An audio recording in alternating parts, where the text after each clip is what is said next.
When asked yesterday who he thinks the next pope should be, Trump joked himself. He should be the next pope.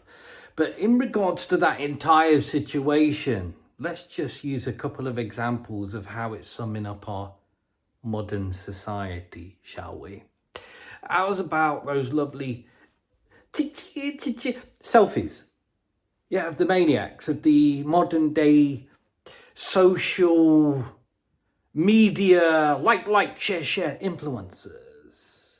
Please subscribe. Taking selfies next to the coffin. Yeah. Okay. Is the Pope, they want to experience that as a moment in their life, something memorable, because their mentality is it didn't happen unless they plaster it all over social media, right? But it's still a dead person. Yeah, it's still a coffin.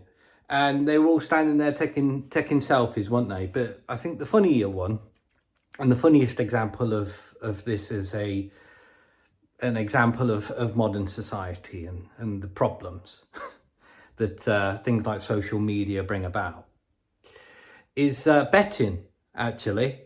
Yeah, odds and betting. It was hilarious. I saw this message. Someone posted it on social media.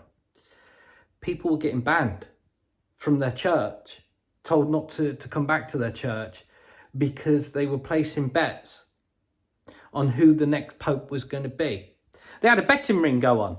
Yeah, illegals. Illegal betting ring. So much so that the church was so offended they said that they couldn't come back. They were literally putting their own odds and everything on who the next pope was going to be. They had their own odds. Maybe they set up their own counter, had the little hats, and had the chalkboard behind them, the whole shebang.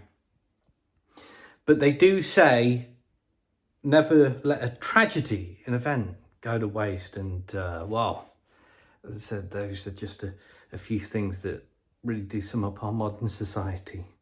Ta-ta.